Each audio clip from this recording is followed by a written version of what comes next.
So today you're exhausted, overwhelmed, your energy is low, and your to-do list is miles long. And then someone asks for a favor. And even though you really want to say no, you hear yourself say, yeah, sure. At the moment you say it, something inside you sinks because you didn't mean it, and now you're tired and upset with yourself. I've been there too.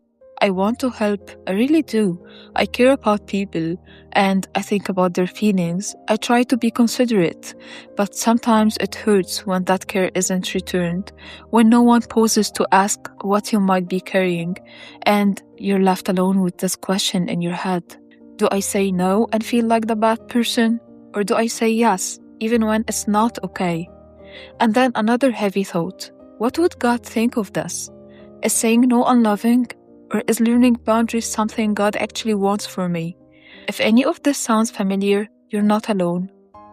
Welcome back to Dose of Confidence, your little boost of clarity and courage. Today we're talking about people-pleasing, what it really is, how it shows up, why do we constantly prioritize others' comfort over our own well-being, why so many kind people struggle with it, and why this pattern is often much deeper than it looks. What is people-pleasing? People-pleasing isn't about being kind. It's that moment when you want to say no, but you feel like you can't. It's when you put other people's wants ahead of your own needs, values, or well-being, not because you freely choose to, but because saying no feels uncomfortable or unsafe. It's fear-driven, fear of disappointing, of conflict, of being misunderstood, or fear of being seen as selfish. It shows up in small things, saying yes to favors you don't have the energy for, taking on extra work, agreeing to plans you don't really want to attend, and often we confuse it with good qualities we value, like kindness, empathy, teamwork, or selflessness. But people-pleasing is different. It's not, I want to help, it's, I feel obligated to help. It's the quiet belief that if I disappoint someone, I might lose them. My needs matter less. I have to be liked to be safe. People-pleasing doesn't look the same for everyone. So if nothing here fully describes your experience, that doesn't mean it's not valid. Some of the signs can be really subtle. You might notice yourself saying yes when you really want to say no. And if you do manage to say no, you end up over-explaining or apologizing to soften it. You may feel uneasy or anxious when someone is upset with you. Sometimes you change your opinion just to keep the peace, even if it doesn't sit right with you. On the outside, you stay kind and nice, but on the inside, you feel tired, frustrated, or resentful. Setting boundaries can bring a wave of guilt, and conflict feels so uncomfortable that you avoid it whenever you can. You might feel responsible for how others feel, and over time, your sense of worth starts to depend on being liked, needed, or appreciated. If you recognize yourself here, it's okay. This isn't about labeling ourselves. It's about understanding ourselves. Is people-pleasing the same as being kind or nice? This is where a lot of confusion happens. Kindness and people-pleasing can look similar on the outside, but they feel very different on the inside. Kindness comes from choice. It feels calm. You can say no without guilt. It respects both you and the other person. People-pleasing comes from fear. It feels tense and draining. Saying no feels impossible, and kindness often becomes one-sided. A key difference is, kindness says, I want to. People-pleasing says, I'm afraid not to. Here's a quick check-in. If no one noticed or appreciated it, would you still do it? Kindness has limits. You can easily say, no, not now, or I can't do that. People-pleasing usually doesn't. And boundaries feel selfish.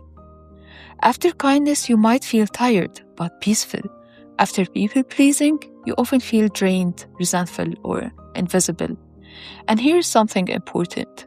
People-pleasing is not love. The Bible says, love rejoices with the truth. Love can be honest, even when it disappoints. People-pleasing avoids truth to keep the peace. It can look loving, but is rooted in fear. Remember, people-pleasing often comes from wounds, not virtue. A simple rule is, if your kindness costs you your peace, it's no longer kindness. So why do we keep doing this, even when we're aware of it? For many of us, this pattern started early. Some of us learned as children that being quiet, helpful, or easy made life feel safer. Maybe you were the easy child. Maybe you learned that love came with conditions.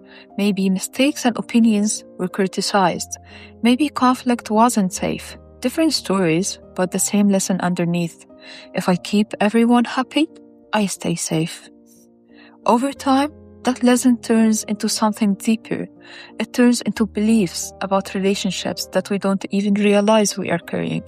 Like thinking, if I disappoint someone, I might lose them. Or my needs matter less than other people's. Or it's safer to be liked than to be honest. Or even if there is conflict, something has gone wrong. So we say yes, we keep the peace, because at some point, this felt like the best way to protect ourselves. And for some of us, our sense of worth slowly became tied to how useful or likable we were. We became the nice one, and stepping outside that role now feels uncomfortable and even threatening. So people-pleasing became a coping mechanism, a way to reduce tension, a way to avoid rejection, a way to feel some sense of control. And culture can reinforce this too. Being nice, being agreeable, especially for women, being accommodating is often praised. And boundaries? Many of us were never taught how to set them. We learned that no meant rejection, that caring and limits could not exist together. So even now as adults, our nervous system still reacts like disapproval equals danger, conflict leads to loss, boundaries mean selfishness. If this topic feels heavy, that's completely understandable. People-pleasing often comes from wounds. In the next video, we'll talk about the costs of people-pleasing and how to start healing and learn to set boundaries. Thank you for staying with me through this. Share your thoughts in the comments. If this video helped you, feel free to subscribe and share it with someone who might need it. And let me know what other topics you'd like to hear about next. Thanks for watching, and I'll see you in the next one.